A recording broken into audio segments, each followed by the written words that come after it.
I am beyond, like, beyond excited because today kicks off our 5-week team focused series. So here's the thing.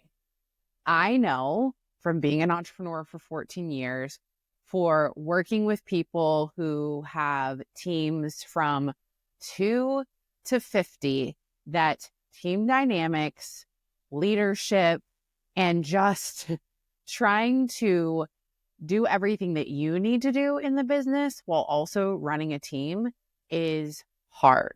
So I decided that it's 2025, we're growing, we're expanding, and we need to have the right people and the right seats, and we need to know how to better lead our teams.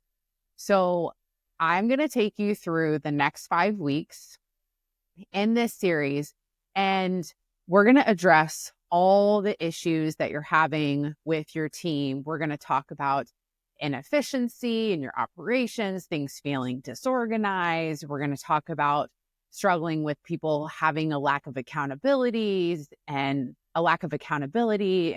that directing to.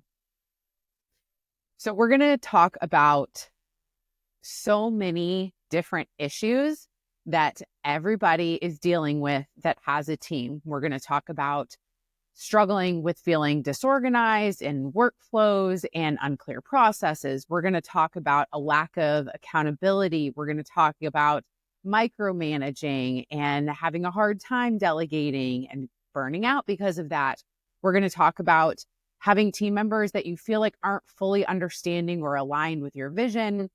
We're going to talk about miscommunication, how to communicate better. We're going to talk about like performance and actually like the variability that comes with being a human. We're going to talk about how you can find the right people, and we're going to talk about the structure that needs to be in place in your business.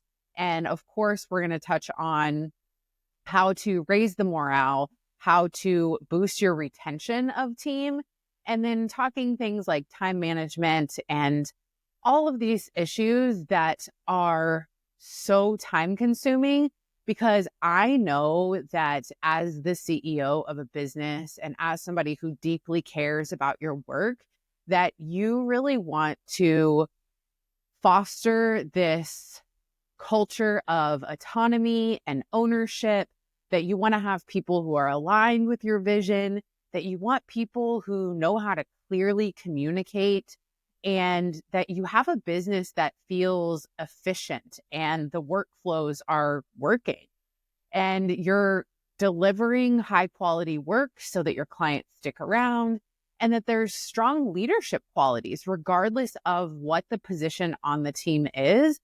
And all of this really is connected with you having more time for you and more freedom and flexibility for you and your families. So I'm very excited about this series. Today, we are talking about getting everybody on the same page.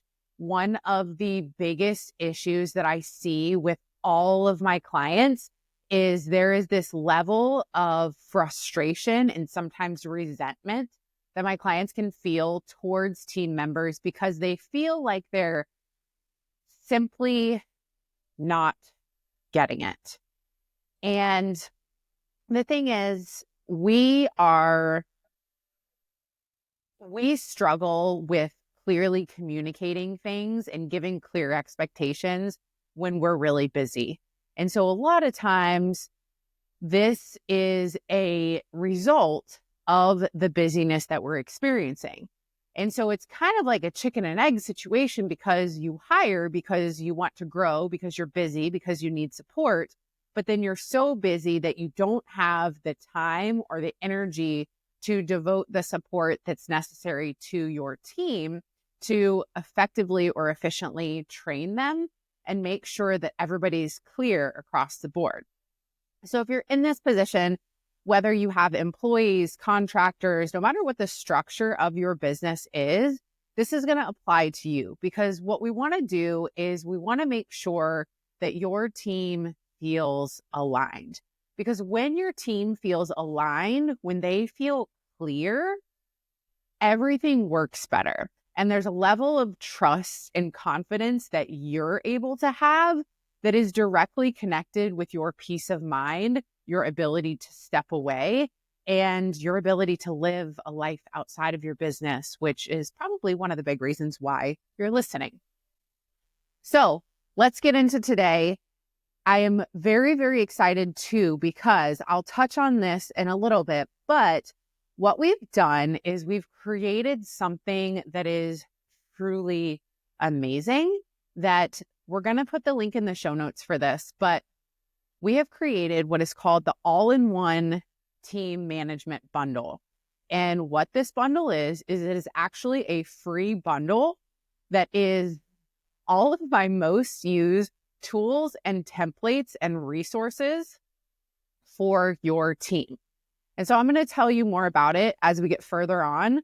But the cool thing about this series is this series actually offers you a next step into having tools, resources, and direction that you can apply into your team after you listen to this series. So today, getting everyone on the same page. The reason why this is so important, beyond the fact that I touched on already, which is this is directly connected with your confidence, your ability to trust, is that when we don't have everybody on the same page, when everybody is not clear on what they're doing, how to do it, what the standards are, and what the expectations are, it leads to a lot of inefficiencies, both emotionally and tactically. And so I've had a lot of clients who experience things like they feel like they always have to clean things up after they're sent from a team member, or they feel like the team member, even though they've told them what they want, they're just not getting it right. Or they feel like they have to kind of chase team members to figure out what's the progress on certain projects or initiatives. And so these are some of the common things that I see in my clients that are telling me there's a lack of clarity. Everybody is not on the same page. So by the end of this episode, I want you to be able to clarify what your roles are, align your team with your vision, and really foster a sense of ownership. So by the end of this episode, I want you to be able to have very clear, actionable steps to be able to clarify the roles and responsibilities in your business, be able to align your team with your bigger vision, and really foster that sense of ownership that everybody needs to have in their business. So here's a great example.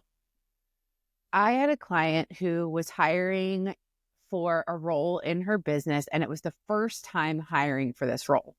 So anytime we have a first time role coming into our business, it can be a little more difficult, because since it is a first time role, you don't know exactly what you're looking for. And so as we grow, we typically are hiring for roles that we haven't had before, unless we've had to terminate and rehire. But in the instance of bringing somebody on for the first time in a role, you have an idea of what the gaps are that you want to fill, what you want the return to be, what you want them to take off of your plate. But we typically aren't thinking about what the expectations are in terms of communication and workflow. And so I had this person and she wanted to hire for this role. So as we started talking about this role and bringing somebody on, there wasn't a lot of clarity on exactly what they would do. So we had to really think about, okay, what were the missing pieces? What were the gaps? What were the inefficiencies? What did she need to take off her plate? What were the things that other team members were getting overloaded with? And what does this position actually look like? And so in putting together a position, she had already had team members she knew, and she sent over the job posting for me to review. And when I looked at this job posting, it was very good, very clear, and very tactical. And so I see this a lot when I'm reviewing, when I'm helping my clients hire, is that we're not really looking at the characteristics of a person, and we're not listing what our expectations are for the work in the job posting. And so, long story short, we really eliminated a lot of the bottlenecks that would have occurred if we would have just focused on hiring based on skill set. And instead, we're able to bring somebody on that truly was passionate about the type of work that she was doing, actually had some overlap, and shared some goals that were directly aligned with her bigger vision. And so because of that, she does better quality work because she feels aligned with the company, and her characteristics were also aligned with a lot of the values of her as the business owner, but also the team. And so this is where who we hire really directly impacts our productivity, our revenue, what we're able to do, and how we're able to do it. And so we have to pay attention to not just the skill set that we're looking for, but also the characteristics. And so I'm going to get into that more when I'm talking about hiring. But for the topic of really being clear in defining our roles and responsibilities, this is why it matters. Clarity matters. Like you've probably heard me say that 100 times at this point. And it's because so many people are seeking clarity because things get very foggy and dark and dim when we're busy and we cannot see the forest through the trees, right? So we have to have clearly defined roles. If we don't have clearly defined roles and responsibilities and expectations, people can't do well with a lack of clarity, you included, right? None of us can do well. If I tell you, go to the store and buy some stuff, you'll be like, okay. But if I tell you, go to the store, go to aisle 7, and please get me the yellow French's mustard, you'll be like, okay. You'll do it quicker and you'll do it better, and you'll do it, in my eyes, what is right. And so often as business owners, we're giving very ambiguous and unclear direction, and then we're getting very vague results that fall flat because we're not being clear. So if I were to ask you the question, does everyone on your team know what success looks like in their role? Can they clearly sit down and write, I'm succeeding in my role when X, Y, and Z? And do they have clarity on how their actual work supports your bigger vision? Because if we don't feel like what we're doing matters, if we don't feel like it's important, then we're not going to do the best job. You do not want people on your team that are just showing up to check a box, right? And so when you improve people's roles, their definitions of their roles, what they're actually doing it, how they're doing it, you're going to see such a change because they feel clear and they can do things better that meet your standards, that meet your expectations. And then you can provide them with that clarity so that they know, oh, I'm succeeding in my role. And when people feel like they're succeeding, when they feel like they're doing well, that creates more of that.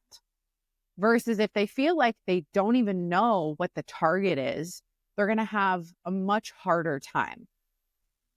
So here's how we are actually going to define roles and responsibilities for your team and get clarity around that, right? So first, you're going to start with assessing your current team, right? So we need to write down everybody who's on your team. We have to do what's called a role audit, right?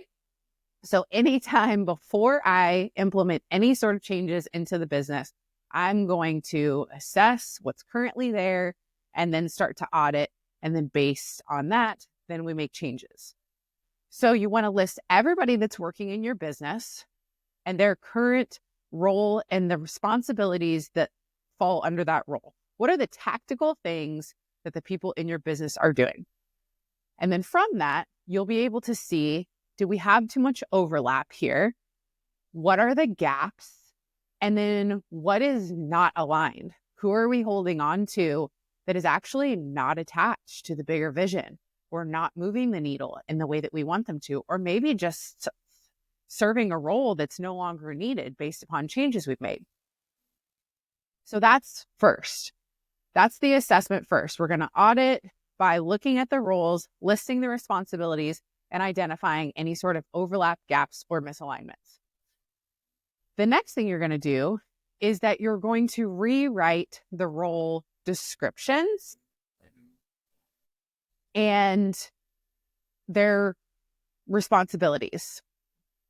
And we're also going to include expectations, because we need to not just say, hey, you are the social media manager, and so you're going to manage the social media. That is very vague, right? We're going to give them exactly what their duties are, what are the frequency of those duties, what sort of performance metrics do we have that are attached, and then what is their decision-making authority? Where are they communicating? How are they communicating? What are the expectations and how they're communicating? What are the expectations and, when they're working, how they're working, where they're working? What are your expectations for your team?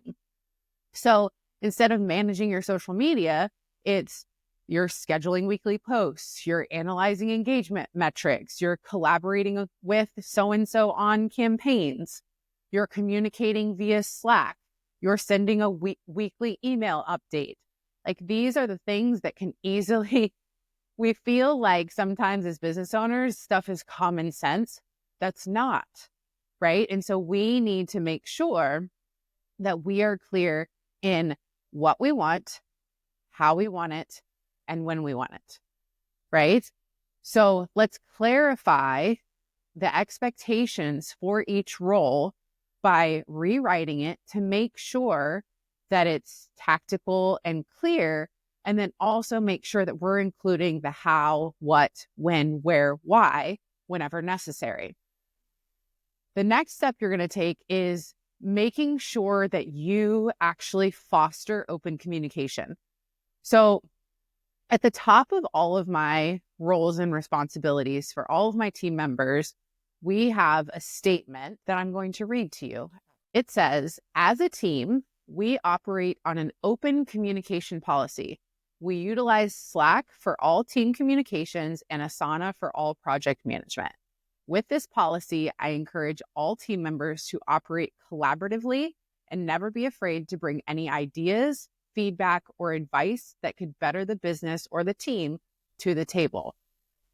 This open communication policy means that you are expected to ask questions, be honest, and communicate your needs to ensure that you can do your best work.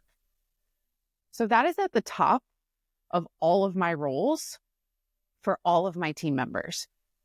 And the reason being is that I believe that when you have an open communication policy for your team, there is a level of trust that is built between you and your team members, that they feel like they can be humans and that there isn't this hierarchy, which, even if there is a chain of command, right, to make people feel less than in any way is something that's going to create team turnover.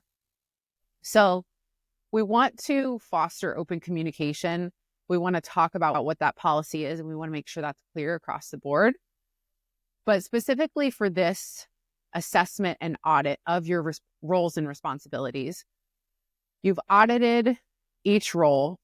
You have redone them to clarify exactly what everybody's doing, how they're doing it. You have listed what your expectations are for each role. And then we're going to have a meeting to actually discuss the role, encourage questions, and get input. Also, you don't actually have to do this as a meeting. I'm a big fan of utilizing either inside Slack, the video, because you can do the screen capture there, or you can use Loom, right? Great tool. And so utilizing these type of tools to screen capture and then go over the role and then open for any sort of questions or comments that way.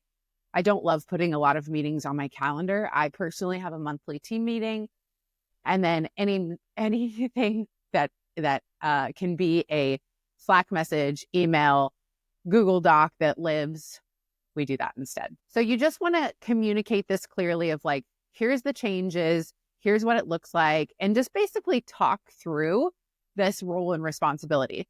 This role and responsibility should be a living document that is viewable by the entire team. And that way, everybody knows who does what, when, where, and how.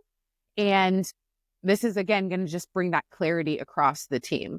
And so that way, people can easily access it to where it's like, let's say that you've stepped back, you're on vacation and something pops up. It's like, oh, who actually does this? Anybody on your team could access those and be like, oh, okay, Jennifer does this. Like, let's talk to her in Slack and we'll get it figured out. And so it just gives another opportunity for clarity across the team if you make this accessible by everybody. So now you've created clear roles for everyone. So everybody should know what they're doing, why they're doing it, exactly what they're doing, what the frequency is of what they're doing. And they have access to be able to review that. You've talked through it. They've asked questions. You've encouraged them to continue communicating. And so things will feel much easier and much lighter for that, just from that. So to get people really aligned with your business vision after they are clear on what they're doing and what the purpose is of what they're doing, you want to really explain to them the importance of ownership by connecting individual tasks that they have to the company's mission. So let's go back to the social media, right? It's one thing to say like, hey, okay, you're in charge of managing our social media.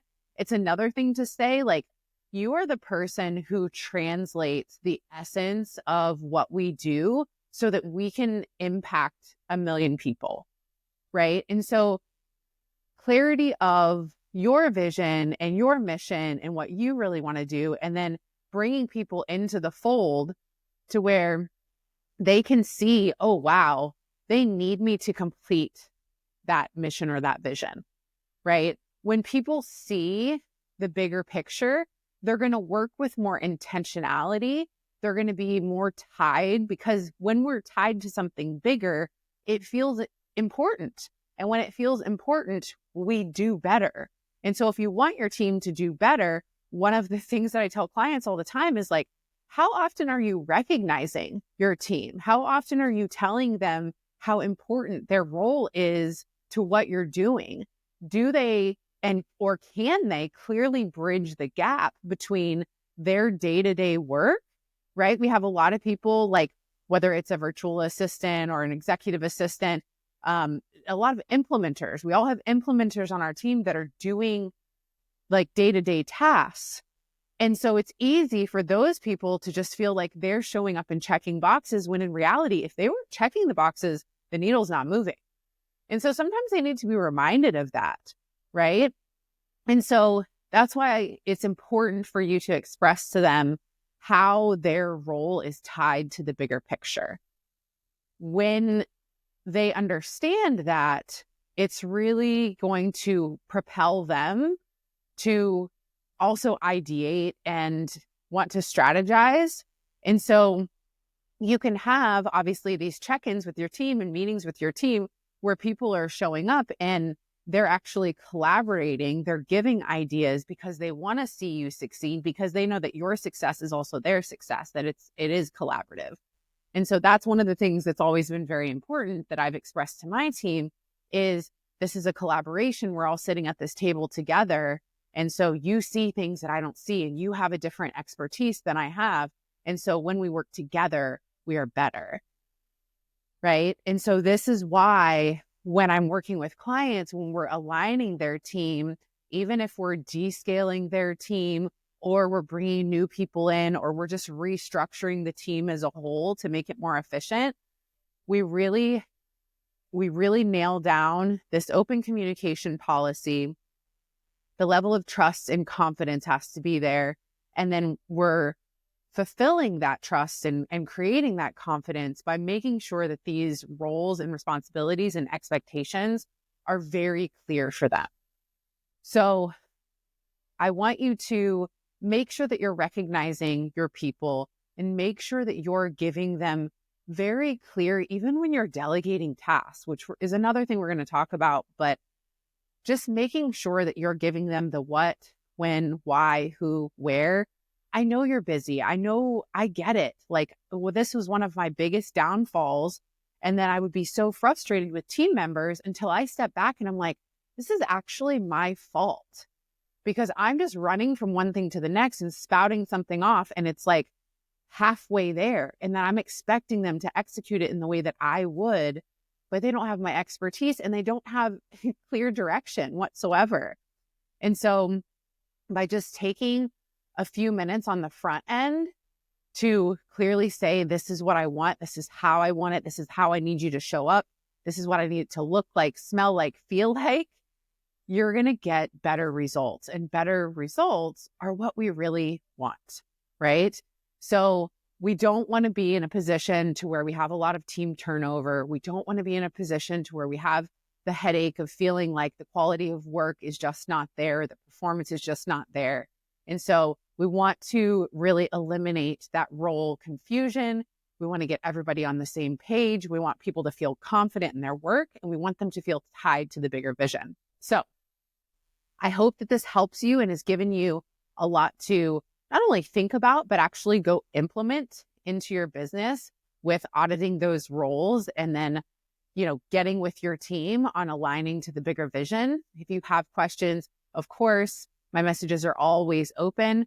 But if you want to jump in to the next step, the all-in-one team management bundle is free. It is packed with tools. And the cool thing that we did for this is we actually created 5 different tools.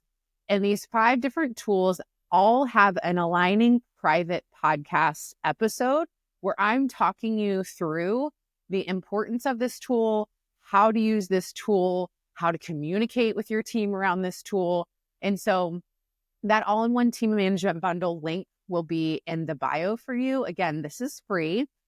And it is going to have my monthly team meeting agenda. It's going to have my quarterly planning guide for your team. It's going to have the performance review template that I use, my hiring and onboarding blueprint, and a delegation planner for you. So these are tools that you can literally take that I use, that I give to clients and implement them right into your business. But we had to make it even better by me actually talking through in very short, very digestible episodes, how you could use these to really impact your team. So we're not just throwing something else at you. Instead, we're making it impactful and telling you where to use it in your business, how to use it into your business, how to communicate to your team about it, and really just to alleviate the load that is the mental load that is carrying a team and to become more collaborative and confident in what you're doing. So I hope that you will jump in and grab that bundle for yourself today. You can do that at the show notes, and I will talk to you guys next week. Again, we have 5 episodes here. So 4 more episodes being created just for you to be more clear and confident leader and have the best team ever. So I'll talk to you guys next week. Thanks for listening.